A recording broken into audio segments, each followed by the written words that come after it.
I rely on you to tell me, or else forget. um, And you know I have to have a comeback somewhere. okay, so I am. The plan is to hopefully read the first chapter of the book of Judith today, because not to be honest, not a whole lot happens in the first chapter, so I don't think we need a deep literary analysis of it. It is mostly setting the scene. Um, the title character Judith does not even show up until halfway through the book of Judith. um, so I'm going to start by giving just a little bit of history and background, like I've done when we've done other books of the Bible. So the Book of Judith, the genre is this is a novel. It is historical fiction, and it would have been very clear to people reading it at the time that it was written that it was fiction because there are some pretty significant historical inaccuracies, which I'll jump back to that in a second. But it also would have been it would have been known that it was a novel because there is this trope of a woman who saves all of the people of Israel. That was a common theme in Jewish novels at this time, um, and it was written sometime in the first century BCE. Originally likely written in Hebrew, but we do not have any evidence of the original Hebrew text. We only have translations into Greek or Latin that remain today. Um, the main theme of this novel is the superiority of the Jewish God over Greco-Roman power. Um, what's interesting about this book of the Bible is that there are no miracles. Everything is done through human action that is supported by God. Um, it is written in two halves. So I said that people see it as kind of a mirror image. The first half is all about men and war, and those men are afraid. The second half is all about women and beauty and the courage of those women. um, and it's really it is a unique book in that way, because it is so much about the strength of women as characters. Um, it is associated with the Jewish festival of Hanukkah. People believe that is because the story has similarities to the story of the Maccabees, which is the story behind Hanukkah. Um, those are a few things um, about the Book of Judith in particular. Um, a few things about so some of us had to find different copies of Bibles to get this book of the Bible. I don't have it either. No, it's not online, and it's not in either of the two Bibles I have at home. The reason, so this is part of what is called the Apocrypha, or the Deuterocanonical books. It is in Catholic Bibles. It is in Orthodox Bibles, and it is in Anglican Bibles. Though we, as the Episcopal Church, we believe that it has kind of a secondary status to other books. It's in there, but we're a little less sure about it. The reason for all of this is because we'll start with what most of our Old Testament is based on, which is the Jewish Bible, also known as the Tanakh. And Tanakh is an acronym that is Torah, Nevi'im, and Ketuvim. Torah means law. Nevi'im means prophets. So anytime they talk in the Gospels about the law and the prophets, they're talking about scripture. And then Ketuvim is writings, which were just all a little bit later and don't fit into the boxes as neatly. So this was set into its final form in the 4th century BCE, around the time that the Jewish people returned from exile. When they returned from exile, people were very excited to be back in the city of Jerusalem. The temple was being rebuilt. There was just an explosion of literature because people were so inspired. So there were a lot of Jewish writings between the 4th century BCE and the 1st century CE.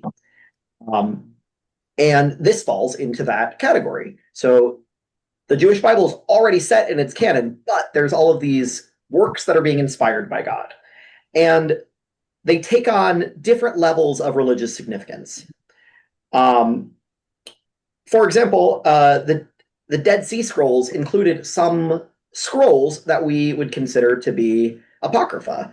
And none at this time there were no books. You had individual scrolls that were like the chapters. So what is in and what is out is a little less clear because it's individual scrolls, and it depends on what's kept together. So the Christian canon, on the other hand, didn't formalize until about the 4th century CE. Early theologians discussed Judith along with the canonical books, including a famous theologian, Origen of Alexandria.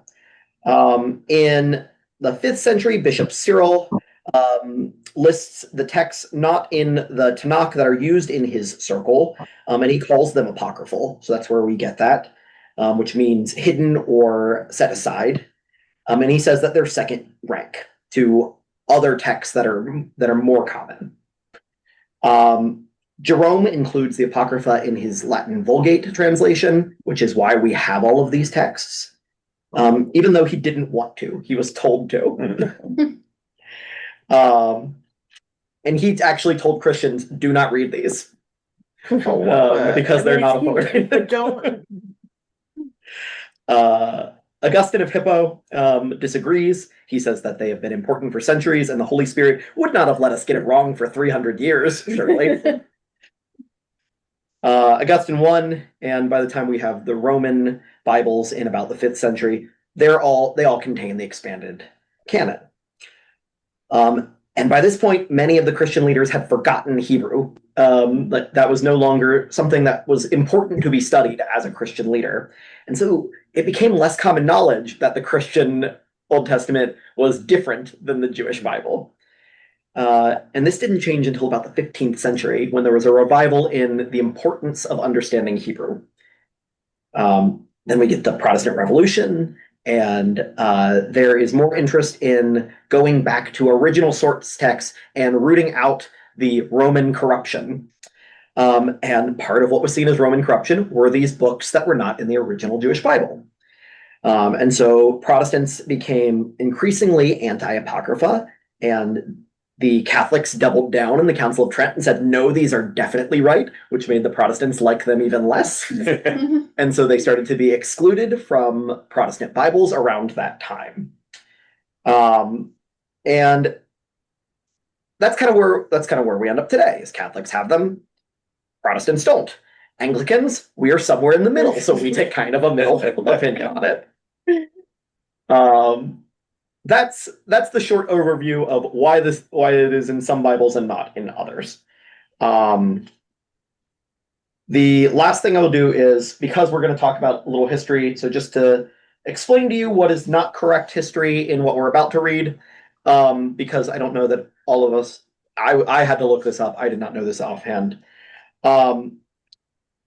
Based on the fact that the villain in the story, at the beginning of the story, is Nebuchadnezzar, we know this is set in the 6th century BCE, because he was the king who destroyed Judah at that time. But he was not the king of the Assyrian Empire, as he will be mentioned here. He was the king of the Neo-Babylonian Empire, and his capital was Babylon, not Nineveh. So basically what they're doing is, everybody would have known this was incorrect, but the Assyrian Empire was also an enemy, a great enemy of the Jews. So they said, let's take two very bad things and combine them to make an extra bad guy. Kind of like Sharknado is my example. So that's what we're getting into. With that, Sharknado. Um, yeah, Good News Translation is fine if anyone wants to read this. But I think most people have their own Bibles. Uh, Let me share my screen if anyone wants to follow along on the screen.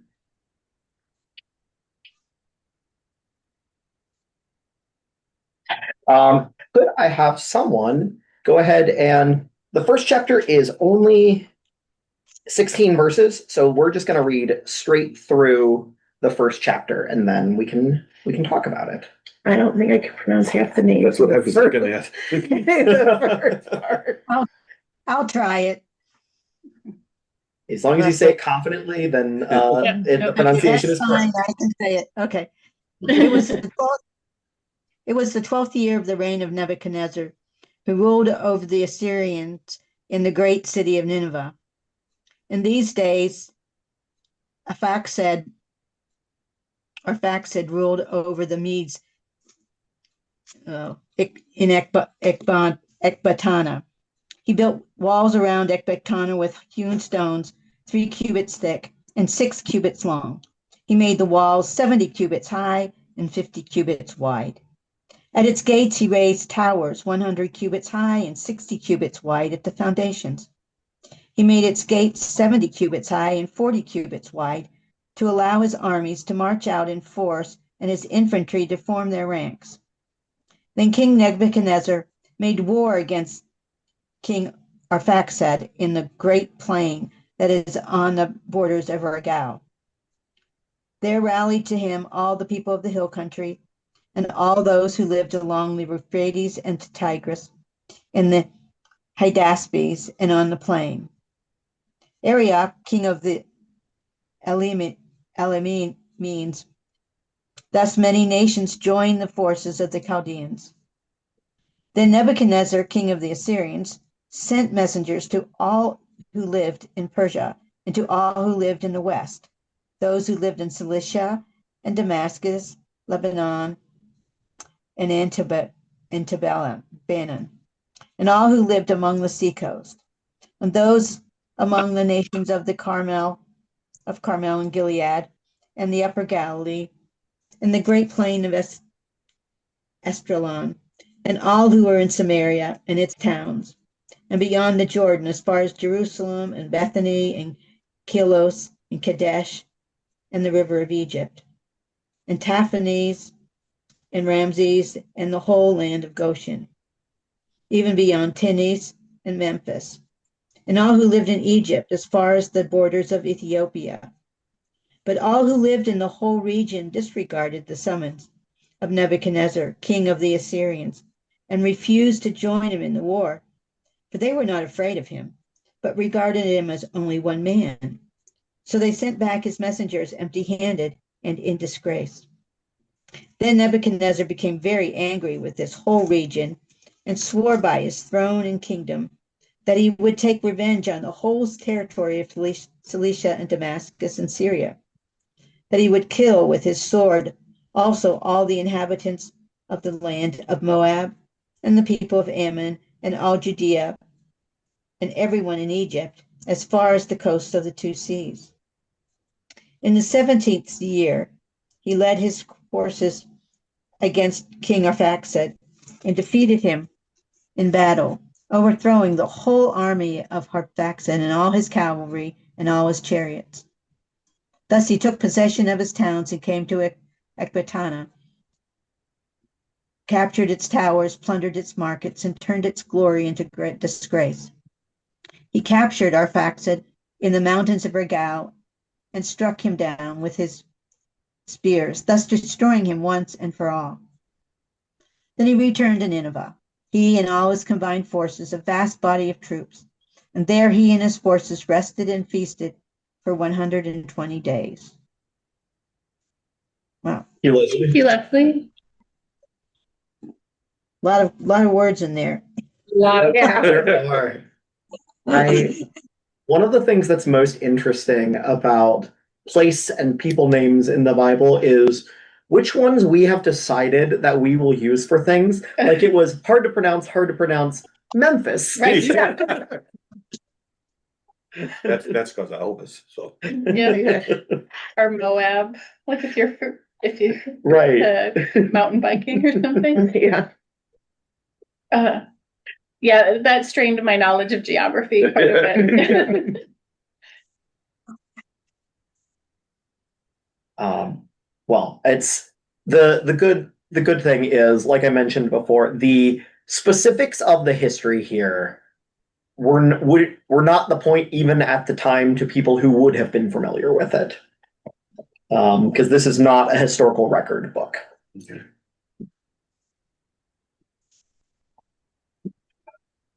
When you read something like that, when it's fiction and you're not, it's hard to put it all together because some of the like Nebuchadnezzar doesn't go with Assyria and so and so and so and you just, and for some reason it makes it hard to read and to mentally put it all together.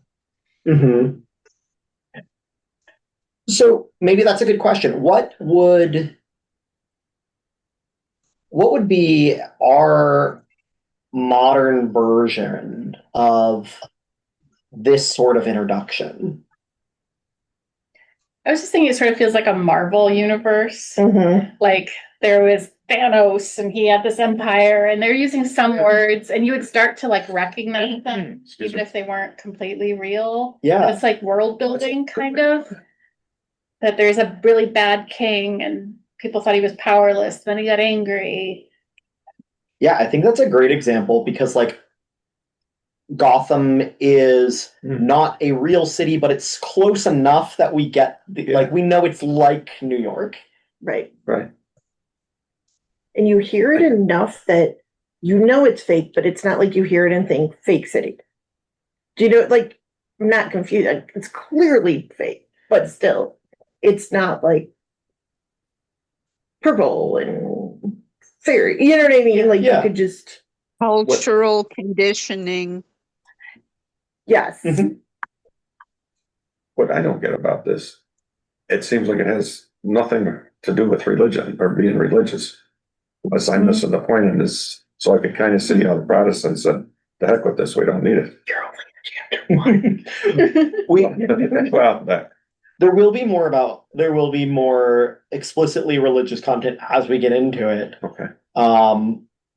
But I do think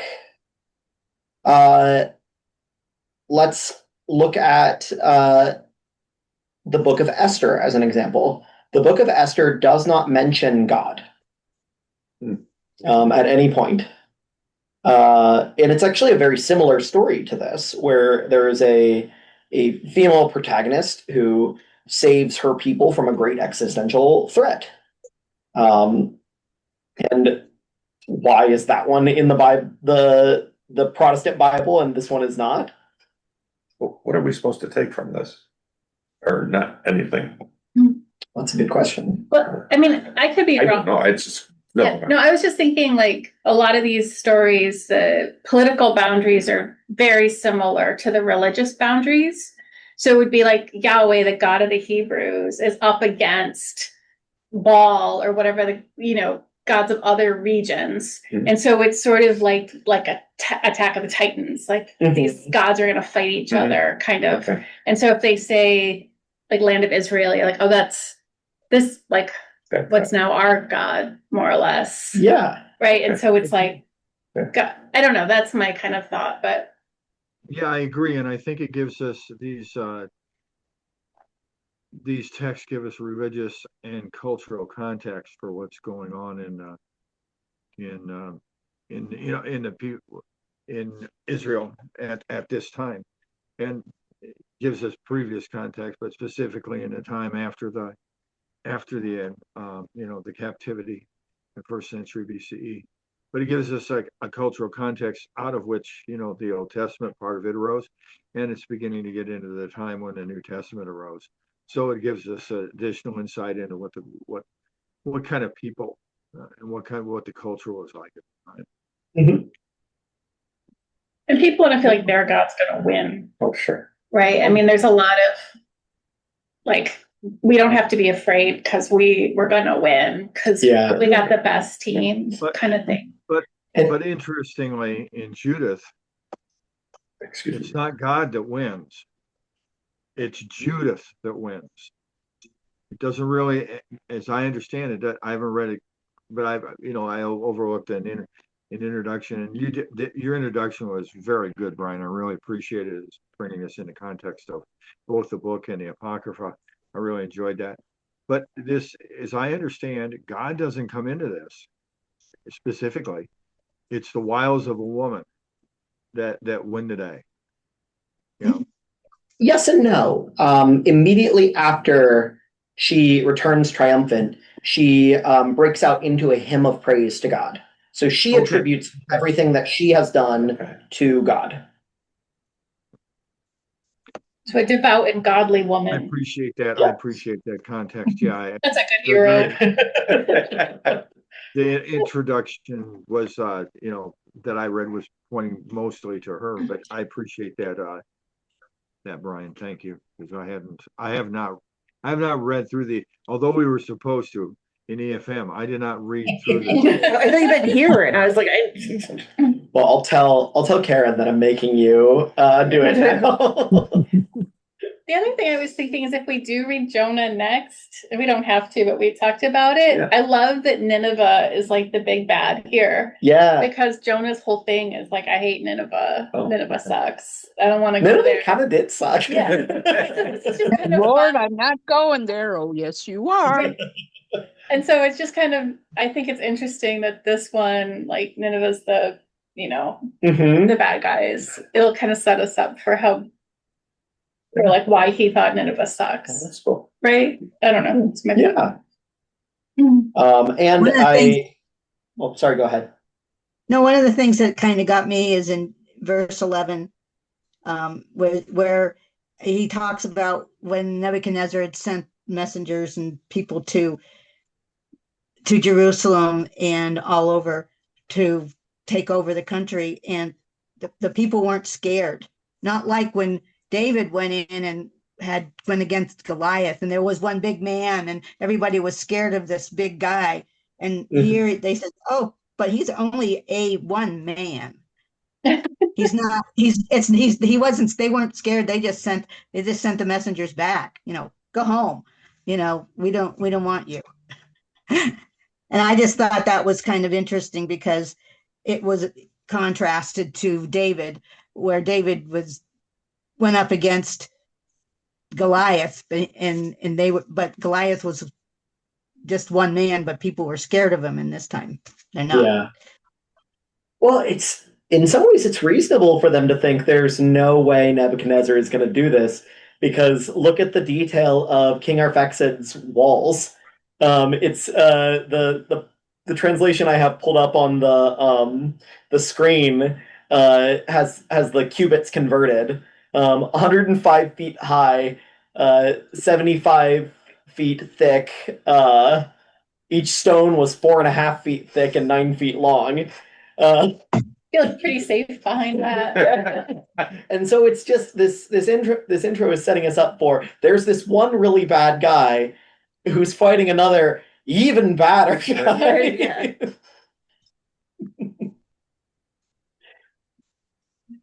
He just read yesterday I was reading Batman, but Cheetah was stealing something, but then Catwoman came in, and then it was a fight between the two bad cats and who was going to get it, and of course Batman wins in the end.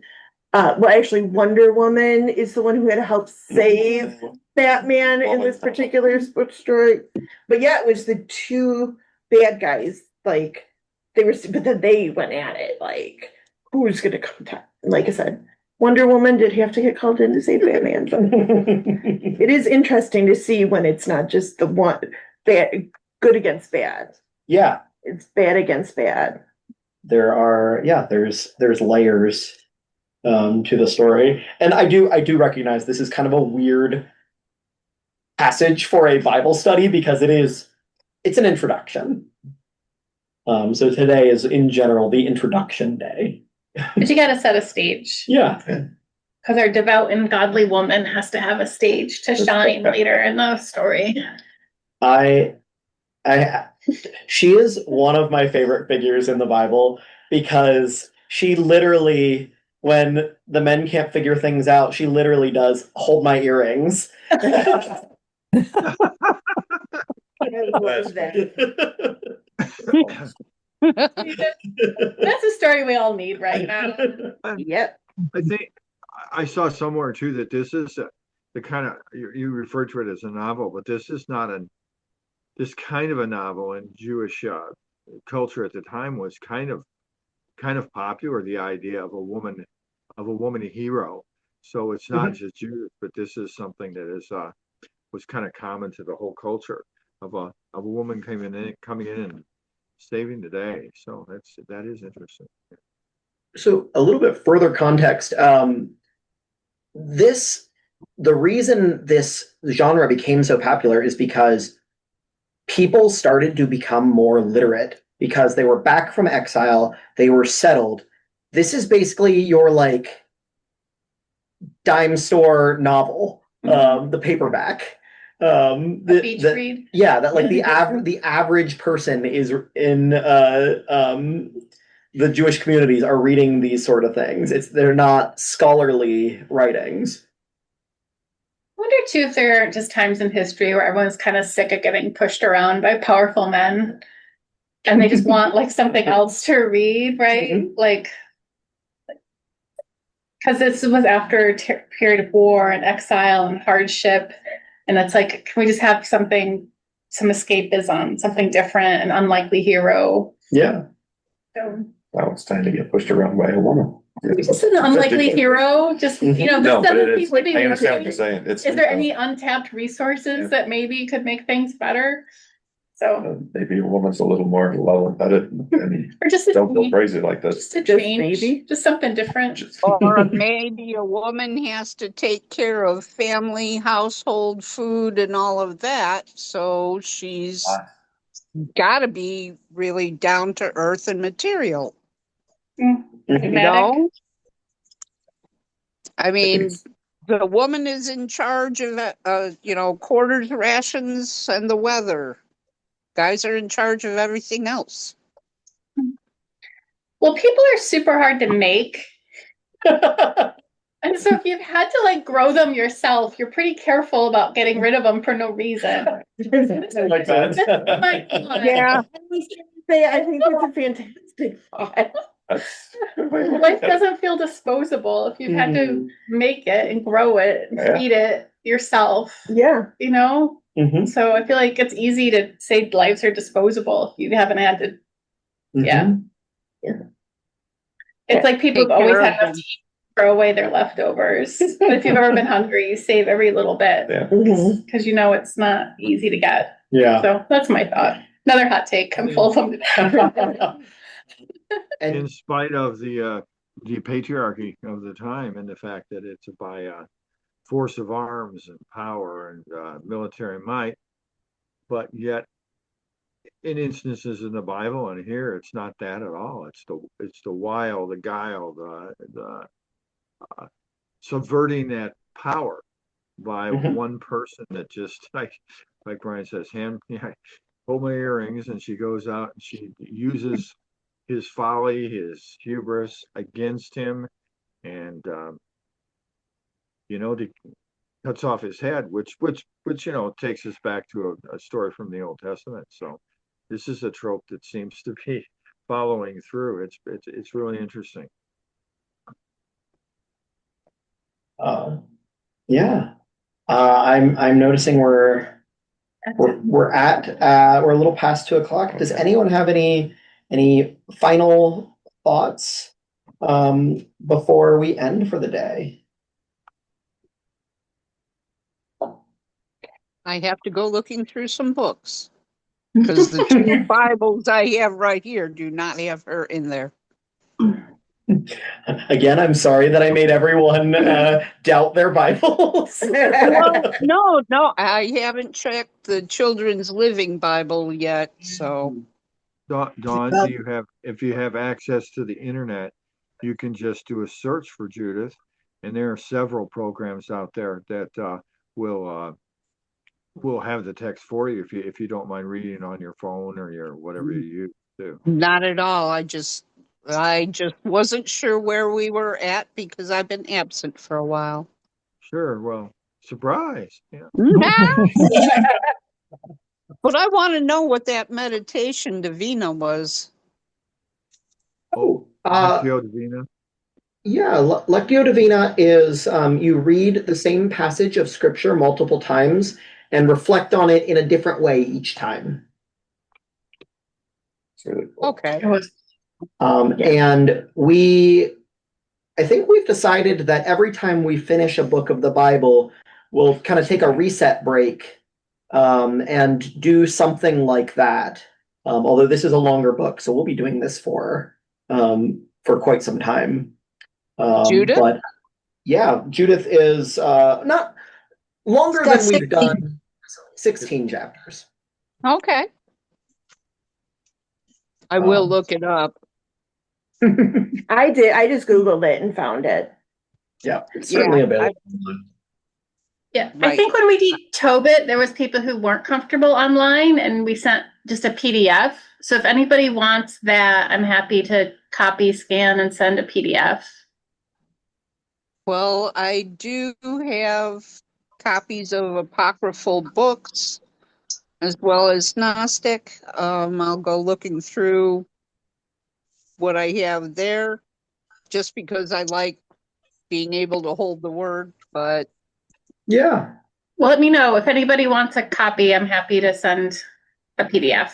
Thank you, Charity. Yeah, thank you, because Charity. Tobit, we did the same thing. It was That hard. makes sense. All right, well, I'm going to go ahead and stop sharing and shut off our recording.